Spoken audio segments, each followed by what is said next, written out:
प्रश्न आपसे यह है कि मेरे स्कूल में बहुत से अदर कास्ट के बच्चे हम अदर कास्ट के बच्चे हम जैन बच्चों को क्रिटिसाइज करते हैं, अशब्द बोलते हैं और दिगंबर मुनि पे वो बहुत गंदे शब्द बोलते हैं, जिससे मेरे जो फ्रेंड सर्कल में जैन बच्चे हैं वो तब जैन धर्म को खराब समझने बोलते हैं कि श्रद्धा नहीं रखते, समझते हैं कि जैन धर्म की क्रियाएं बहुत कठिन है, हम नहीं कर सकते।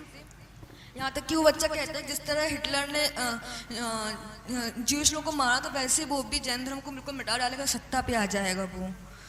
ऐसा है, देखो ये उनका दोष नहीं, दोष उनकी अज्ञानता का है। इस बच्चे ने बहुत गंभीर प्रश्न किया और मैं कहना चाहता हूँ कि हर पेरेंट्स को और हर बच्चे को इस विषय में अवेयर होने की ज़रूरत है।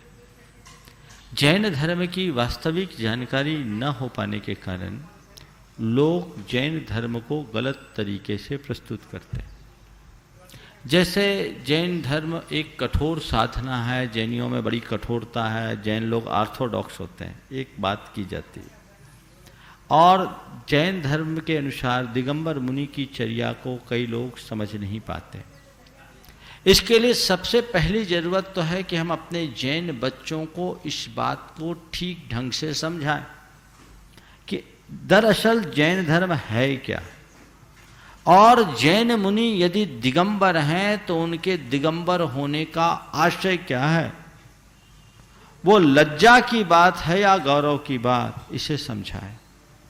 सबसे पहले जैन धर्म के विषय में आपको बहुत अच्छे से जानने की जरूरत है। आपसे जब कभी जैन धर्म की बात आए तो उनको कहें कि जैन धर्म एक कठोर धर्म नहीं, जैन धर्म एक ऐसा वैज्ञानिक धर्म है जो हमें संतुलित जीवन जीने की जीवन शैली बताता है। एक ऐसा धर्म जो जियो और जीने दो का मार्ग बताता है, जो हमको सेल्फिश होने से बचाता है, जो हमें एग्रेसिव होने से बचाता है, जो हमें शांत, संयत और संतुलित जीवन जीने की प्रेरणा देता है। हम उन्हें बताएं कि एक जैन जितना अच्छा जीवन जी सकता है उतना अच्छा जीवन कोई नहीं जी सकता। ये सीख हम अपने बच्चों को दें। जॉर्ज बर्नार्ड शॉ, जो आयरलैंड का एक बहुत बड़ा दार्शनिक विद्वान, उसको जब जैन ग्रंथ दिए गए, पूरा शाकाहारी तो था ही, रात्रि भोजन का त्याग कर दिया। और तुषार गांधी, जो गांधी जी के पौत्र थे, उनने उनसे कोई इंटरव्यू लिया था और उस इंटरव्यू में उन्होंने जो एक बात कही वो प्रत्येक जैनी के लिए बहुत गर्व की बात है। बर्नार्ड शॉ ने कहा कि if there is rebirth, I wish to born in Jain family. George Bernard Shaw Jain धर्म से इतने प्रभावित थे, तो आप जैन धर्म की बातें बताएं। जैन धर्म है क्या? किसी को मारो मत, कहीं झूठ मत बोलो, किसी की चोरी मत करो और खोटा आचरण मत करो, संतोष से जियो। इससे अच्छा जीने का तरीका और किसमें होगा? इसी सिद्धांत के कारण तो जैन लोग आज समाज में आदर पाते हैं और बड़े बड़े संगीन अपराधों में जैनों का स्थान नहीं हो। अभी मैं कलकत्ता में थे तो वहाँ डॉक्टर अनिकांत जैन पर्यूषण में प्रवचन के लिए आए। उन्होंने कहा कि महाराज मैं एक कार्यक्रम में आया था और उस कार्यक्रम में भारत के प्रधान न्यायाधीश भी शामिल हुए और उन्होंने अपने वक्तव्य में कहा कि विभिन्न तबके के लोग आतंकवादी बने, पर बड़े गर्व के साथ उस भारत के प्रधान न्यायाधीश ने कहा कि जैन कभी आतंकवादी नहीं बन सकता, क्योंकि जैन जियो और जीने दो का सिद्धांत बताता है। तो ये कमजोरी आपकी है, आप अपने बच्चों को जैनत्व का बोध नहीं कराते। पहली बात तो बच्चों को जैनत्व का बोध कराएं, पर कब कराएं? आपको खुद को बोध हो तब तो। आप तो बच्चा होश नहीं संभालता, कॉन्वेंट में भेज देते हो और दिन भर उसको बिजी रखते हो ताकि आप इजी बने रहो। ये क्या तरीका है? उन्हें सिखाएं, 4 बातें सिखाएं जिससे उसकी जैन धर्म के प्रति निष्ठा गहरी हो। उस बच्चे ने मुझे अभी कमरे में पूछा तो मैंने कहा ये प्रश्न तुम मंच पर करना, क्योंकि ये तुम्हारी वेदना नहीं, तुम्हारे जैसे अनेक जैन बच्चों की वेदना होगी, जिनकी बात सुनकर जैन बच्चे यदि जैन धर्म से विमुख होने की बातें करने लगे तो ये बहुत चिंतनीय बात है। हमें इसके प्रति जागरूक होना होगा। रही बात दिगंबरत्व की, दिगंबर मुनि होने की, तो हमें यह बताना चाहिए कि जैन मुनि दिगंबर है, नग्न नहीं। नग्न होना और बात है और दिगंबर होना और बात है। उन्हें समझाओ कि नग्न तो भोगी विलासी होता है, नग्न कोई भी हो सकता है, दिगंबर हर कोई नहीं हो सकता। दिगंबर होने का मतलब, मैं एक जगह था, बिहार का रहा था, बंगाल में जा रहा था, बांग्लादेश की सीमा से गुजर रहा था। एक पत्रकार मेरे पास आया, उसने पूछा आप नग्न क्यों हैं? मैंने कहा किसने कहा मैं नग्न हूं? मैं तो दिगंबर हूं। मैंने कहा किसने कहा मैं नग्न हूं? बोला आपने कोई कपड़े नहीं पहने। हम बोले कपड़ा पहनने वाला नग्न हो ये कोई जरूरी नहीं, मैं दिगंबर हूं। बोले नग्न और दिगंबर में क्या अंतर है? बोले बहुत अंतर है। बोले क्या? आपने धागों के कपड़े पहन लिए और मैंने आकाश को अपना, दिशाओं को अपना वस्त्र बना लिया। हम में और आप में अंतर क्या? दिगंबर जो दिशाओं को अपना वस्त्र बनाए, नग्न व्यक्ति कभी निर्विकार नहीं होता और दिगंबर के मन में कभी विकार नहीं आते। ये दोनों में अंतर। उन्हें समझाएं कि नग्न होना अलग बात है, दिगंबर होना अलग बात है, दोनों में बहुत अंतर है। ये दोनों में बहुत अंतर है।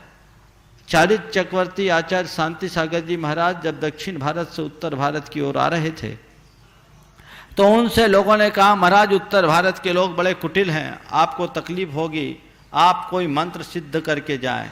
तो उन्होंने कहा जिस साधु परमेष्ठी को लोग नमोकार मंत्र से जपते हैं और अपना अनिष्ट अमंगल टालते हैं, वो साधु अपने अनिष्ट को सिद्ध कर टालने के लिए कोई मंत्र सिद्ध करे, मुझे ये समझ में नहीं आता। वो बिना मंत्र सिद्धि के निकले और जब हैदराबाद की सीमा में पहुँचे तो वहाँ के निजाम की तरफ से उनके विचरण पर रोक थी और ये कह दिया गया कि हमारे राज्य की सीमा में किसी नग्न आदमी को प्रवेश नहीं मिलेगा।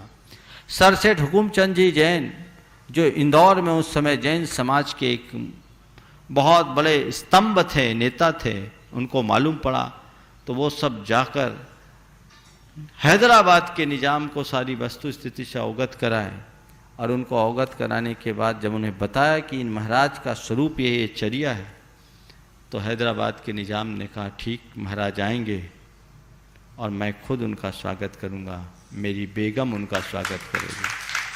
हैदराबाद की सीमा में पहुंचने के बाद हैदराबाद निजाम ने खुद अपनी बेगम के साथ उनकी आरती उतारी और जब वहाँ के तथाकथित धार्मिकों ने, धार्मिक संस्थाओं के प्रमुखों ने इस पर आपत्ति की तो हैदराबाद के निजाम ने कहा कि हमारे रियासत में नंगों के विचरण पर प्रतिबंध है, फरिश्तों के विचरण पर नहीं। तो ये बात हमें समझाने की जरूरत है, बच्चों को समझाने की जरूरत है कि दिगंबर होने का मतलब क्या है। एक बार मुझसे किसी ने कहा महाराज आप नग्न क्यों हैं? मैंने कहा आपने कपड़े क्यों पहने? आप नग्न क्यों हैं? मैंने कहा कपड़े क्यों पहने हो? मैं आपसे सवाल करता हूं आप कपड़े क्यों पहने हो? क्यों? क्योंकि आपके पास कुछ है जिसे आप छिपाना चाहते हो, वह है आपकी लज्जा, वह है आपका विकार। आपके अंदर विकार है, आपके अंदर लज्जा है, उसे ढांकने के लिए आपको कपड़े पहनना पड़ता। हमारे अंदर विकार नहीं और विकार नहीं तो तज्जन लज्जा नहीं, इसलिए हमें कुछ ढांकने की जरूरत ही नहीं। प्रकृति का सर्वश्रेष्ठ रूप है। गांधी जी ने लिखा है कि मैं दिगंबरत्व मनुष्य का आदर्श रूप है।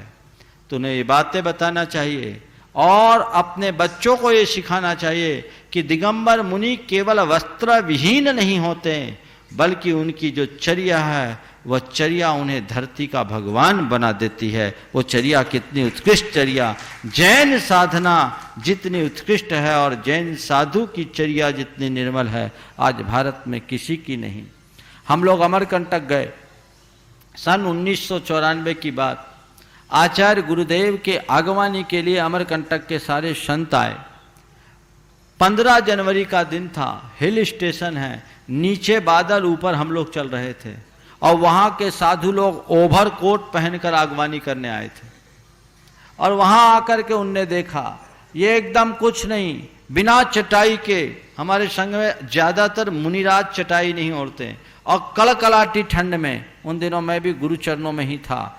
दूसरे दिन सुबह 7:45 बजे कार की बोनट पर आधा इंच की आइस की परत जमी हुई थी, इतनी कड़कड़ाती ठंड थी। लोग रात में देखने आए कि कहीं कोई आगी वागी तो नहीं तापते, कंबल अम्बल तो नहीं ओढ़ते, खुला दरबार, आके देख लो जिसको देखना। तो उस सभा में वहाँ एक कार्यक्रम हुआ सिद्ध चक्र विधान, जिसमें 1008 जोड़े बैठे थे। और उस सभा में वहाँ के कल्याण बाबा, मौनी बाबा और एक सुखदेवानंद सरस्वती, 3 बड़े साधु आए। उन तीनों के जो स्टेटमेंट थे मैं आपको कहना चाहूँगा। कल्याण बाबा ने कहा कि आपने भगवान के दर्शन किए या न किए हों, पर आचार्य जी की ओर उन्मुख होकर के कहा कि आपने भगवान के दर्शन किए हो या नहीं किए हो, पर ये जो जीवित भगवान बैठे हैं इनका दर्शन बिरले को ही मिलता है। उनने आगे जोड़ा कि त्याग और तपस्या की जो मूरत दिखाई पड़ती है वह केवल दिगंबर संतों में ही दिखाई पड़ती है। सुखदेवानंद सरस्वती ने कहा कि आज अगर साधना का असली रूप दिखता है तो केवल दिगंबर संतों में ही दिखता है। और मौनी बाबा जो वहाँ के एक प्रतिष्ठित बाबा थे, उनने कहा संसार में कई सागर हैं, सब खारे पर विद्या सागर बहुत मीठा है। ये अभिव्यक्ति हम जनाए दिगंबर साधु का रूप क्या है। आज हमारे बच्चों के मन में छवि क्या है, महाराज के पास जाओ, मुनि महाराज के पास जाओ, वो कोई तुमको जबरदस्ती नियम दे देंगे, संयम दे देंगे। अरे मुनि महाराज हैं क्या ये तो बताओ। 24 घंटे में एक बार भोजन पानी करना कोई सामान्य बात है? आज के युग में आश्चर्य की बात है। सन 1984 में मड़िया जी में चातुर्मास था। इंदिरा गांधी हत्याकांड के कारण पूरे के पूरे जबलपुर में उबाल था और सेना के हवाले कर दिया गया था। और वहाँ नगा रेजिमेंट के लोग थे, मड़िया जी तक उसकी सीमा थी। और वहाँ के पूरे लेफ्टिनेंट जनरल से लेकर सेना के जितने भी अधिकारी थे संघ के दर्शन करने आते थे। और जब उनको मालूम पड़ा कि ये 24 घंटे में एक ही बार भोजन और पानी लेते हैं, तो उनके मुख से पहला प्रश्न आश्चर्यपूर्वक निकला कि यदि 24 घंटे में एक बार भोजन पानी लेते हैं तो जिंदा कैसे हैं? बताओ, 24 घंटे में एक बार पानी लेना, एक बार भोजन लेना, हमेशा पैदल विहार करना, किसी जूते चप्पल का उपयोग नहीं करना, सर्दी गर्मी बरसात में ऐसे निरावरण रहना, आधुनिक सुख सुविधाओं से दूर रहना, कोई हंसी खेल की बात है? अपने हाथों से केश लोच करना, कभी किसी से किसी को श्राप नहीं देना, किसी से प्रसन्न होकर वरदान नहीं देना, निंदा करने वाले पर और उपसर्ग करने वाले पर सम दृष्टि रखना, धरती पर भगवान का ही रूप हो सकता है। ये बात बच्चों को बताना चाहिए। और जब बच्चों के सामने ऐसे प्रश्न आए तो बच्चों को भी उन्हें बहुत दृढ़ता से बताना चाहिए और उन्हें एक ही बात करना चाहिए, तुम्हारे मन में मुनि महाराज को लेकर जो भी धारणाएं, एक बार मेरे साथ हमारे महाराज के पास चलो, फिर आकर के बताना कि तुम किसी नंगे से मिलकर आए या किसी धरती के भगवान से मिलकर आए हो।